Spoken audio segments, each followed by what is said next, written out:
আসসালামু আলাইকুম শিক্ষার্থীরা, সবাইকে স্বাগতম করছি অর্জন কর্তৃক আয়োজিত এসএসসি 2026, 27 এবং 28 ব্যাচের জন্য আয়োজন করা বাংলা প্রথম পত্রের কমপ্লিট কোর্সে। এবং এই কোর্সে আমরা বাংলা প্রথম পত্রের প্রত্যেকটি গল্প, প্রত্যেকটি কবিতা এবং নাটক উপন্যাসের প্রত্যেকটি গুরুত্বপূর্ণ লাইন ধরে ধরে পড়িয়ে তোমাদের সকল সমস্যা দূর করার চেষ্টা করে যাচ্ছি। তো এই ধারাবাহিকতায় আজকে আমাদের যে কবিতাটি পড়ার কথা বা কবিতাটি নিয়ে আলোচনা করার কথা সেটা হচ্ছে বৃষ্টি, এবং এই বৃষ্টি কবিতার খুঁটিনাটি সকল কিছু আজকের ক্লাসে আমরা শেষ করতে যাব। তো তুমি যদি আমার চ্যানেলে নতুন হয়ে থাকো, আমি আব্দুর রহমান মুস্তাকিম বর্তমানে পড়াশোনা করছি খুলনা বিশ্ববিদ্যালয়ে, এবং আমি আমার চ্যানেলে এরকমই আসলে সকল জিনিসপত্র দিয়ে তোমাদের পড়াশোনা যাতে একটু হেল্প হয় সেই চেষ্টা করে থাকি। তো সেই কারণে অবশ্যই ইউটিউব চ্যানেলে নতুন হয়ে থাকলে ইউটিউব চ্যানেলটা একটু সাবস্ক্রাইব করে বেল আইকন অন করে দিও, এবং ফেসবুক পেজ থেকে দেখে থাকলে পেজটা একটু ফলো করে ওখানে নোটিফিকেশন অন করে দিও, যাতে আমার ছাড়া প্রত্যেকটি ভিডিও সবার আগে তোমার কাছে পৌঁছে যায়। তো চলো আসলে বেশি কথা না বাড়িয়ে আজকের যে ক্লাসটি এটি শুরু করা যাক। বৃষ্টি লিখেছেন ফররুক আহমদ। ফররুক আহমদ সম্পর্কে আসলে একটু জানে নেওয়া ভালো, কারণ যে কোনো কিছু পড়ার আগে তার লেখক সম্পর্কে জেনে নিলে আমাদের এটা পড়ার আগ্রহ বাড়ে। পাশাপাশি যখন শব্দ তো টিকা তো আছেই।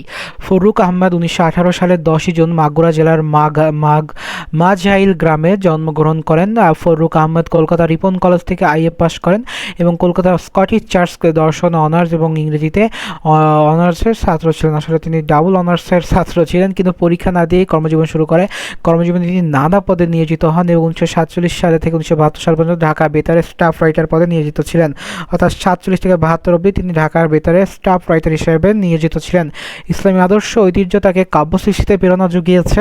তার উল্লেখযোগ্য গ্রন্থ হচ্ছে সাত সাগরের মাঝি, সিরাজাম মুনিরা, নৌফেল ও হাতেম, তারপর মুহূর্তের কবিতা, পাখির বাসা, হাতেম তাই, নতুন লেখা, হরপের ছড়া, পাশাপাশি আছে ছড়ার আসর ইত্যাদি। তো এই লেখার পাশাপাশি আসলে তিনি আরও অনেক কিছুই করেছেন, যেমন হচ্ছে সাহিত্য অধ্যয়নের জন্য তিনি বাংলা একাডেমি পুরস্কার পান, এবং এছাড়া হচ্ছে আদমজি পুরস্কার, 21 পদক, মরণোত্তর পুরস্কার সহ অনেক পুরস্কারই তিনি পান। উনি 1974 সালের 19 অক্টোবর তিনি পরলোকগমন করেন। এরপরেই আসলে তিনি 21 পদক পান। এবার আমরা একটু শব্দার্থ টিকা দেখি, কারণ এটা খুবই গুরুত্বপূর্ণ। এটা পড়লে আমাদের কবিতার অনেক অচেনা শব্দগুলো পড়তে সুবিধা হবে, এবং পাশাপাশি এটা থেকে অনুধাবন এবং বহু নির্বাচনী প্রশ্ন হয়ে থাকে, পাশাপাশি জ্ঞানমূলক হয়।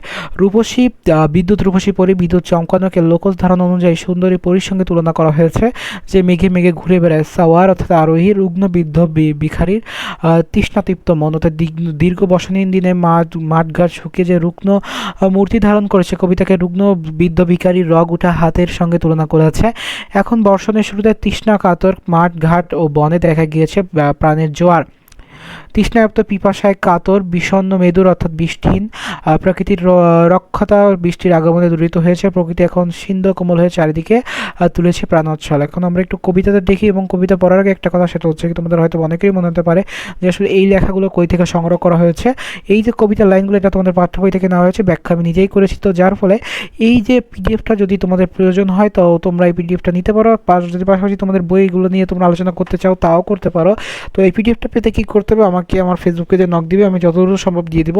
আর তার থেকে একটা সহজ পথ আছে, সেটা হচ্ছে তোমরা যদি এই ভিডিওর কমেন্ট বক্সটা চেক করো, দেখো হয়তো আমি একটা ড্রাইভ লিঙ্ক দিয়ে দিচ্ছি, সেখানে এটা সব কিছুই আছে, এবং ওইটা নিয়ে আসলে তোমরা পড়া চালিয়ে যেতে পারবা। কারো যদি ফ্রেশ পিডিএফটা লাগে, সে আমাকে নক দিও মেসেঞ্জারে, আমি দিয়ে দিব, অর্থাৎ ফেসবুকের যে পেজের মেসেঞ্জার, ওইটার কথা বলছি। তো চলো শুরু করি। বৃষ্টি এলো, বহু প্রতীক্ষিত বৃষ্টি, পদ্মা মেঘনার দুপাশে আবাদি গ্রামে বৃষ্টি এলো পূর্বের হাওয়ায়।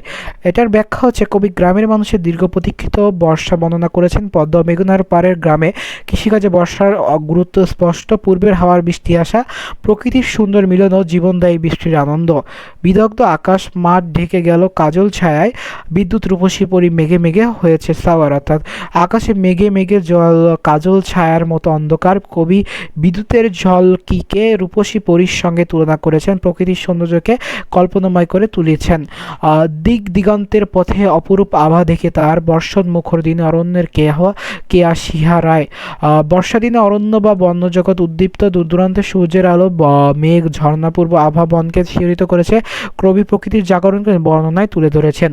রৌদ্রদগ্ধ ধান খেতে আজ তার স্পর্শ পেতে চায়, নদীর ফাটল বন্যা আনে পূর্ণ প্রাণের জোয়ার, অর্থাৎ বর্ষা দিনে অরণ্য বা বনজগৎ উদ্দীপ্ত, দূরদূরান্তে সূর্যের আলো, মেঘ, ঝর্ণা, আভা বনকে শিহরিত করেছে। কবি প্রকৃতির জাগরণকে বর্ণনায় তুলে ধরেছেন। রুগ্ন বৃদ্ধ ভিখারির রগ ওঠা হাতের মতন রুক্ষ মাঠে আসমান শোনে ওই বর্ষণের সুর। অর্থাৎ কবি প্রাকৃতিক দৃশ্যকে মানবিক অভিব্যক্তির সঙ্গে তুলনা করেছেন।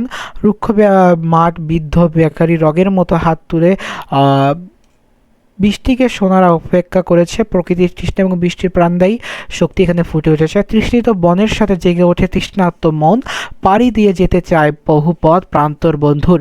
অর্থাৎ বন ও প্রকৃতি তৃষ্ণিত মনও জেগে ওঠে। কবি প্রকাশ করেছেন বর্ষার প্রভাবে মানুষ এবং প্রকৃতির নতুন শক্তি জাগরণ পায়, দূর দূরান্তে যাওয়ার আকাঙ্ক্ষা তৈরি হয়। যেখানে বিস্তৃত দিন পরে তিনি নিঃসঙ্গ নির্জন, যেখানে বর্ষার মেঘ জাগে আজ বিষণ্ণ মেদুর। অর্থাৎ কবি নিঃসঙ্গ নির্জন স্থানকে বৃষ্টির মাধ্যমে প্রাণবন্ত করেছেন। বিষণ্ণ মেদুর মানে বৃষ্টি এনে তিনি দিচ্ছে কোমল শান্ত তবে কিছুটা বিষণ্ণ পরিবেশ। এটা প্রকৃতির পুনর্জাগরণ বা আধ্যাত্মিক শান্তির প্রতীক। আসলে এই ছিল সে মূল কবিতা। এবার আমরা একটু পাঠ পরিচিতি পড়ি। পাঠ পরিচিতি পড়লে আমাদের এটা সম্পর্কে পূর্ণাঙ্গ যে ধারণা ওইটা হয়ে যাবে, এবং একটা পাঠ পরিচিতি পড়ার মাধ্যমে কবিতা বা গল্পের যে মূল ধারণা এটা আমাদের ভিতরে কিন্তু চলে আসে। তো বৃষ্টি কবিতাটি ফরুক আহমেদের মুহূর্তের কবিতা থেকে সংগ্রহ করা হয়েছে। সংকলিত হয়েছে কৃষিপ্রধান বাংলার বহু প্রতীক্ষিত বৃষ্টি নিয়ে এসেছে কবিতা লিখিত। প্রকৃতিতে বর্ষা আসে প্রাণস্পন্দন নিয়ে, আর বৃষ্টি বর্ষার প্রাণ। এই নদীর দুধারে প্লাবন দেখা যায় এবং ফলে পরিমাটির গৌরবে ফসল ভালো হয়। বৃষ্টির সময় আকাশ সর্বত্র মেঘের খেলা দেখা যায় মাত্র।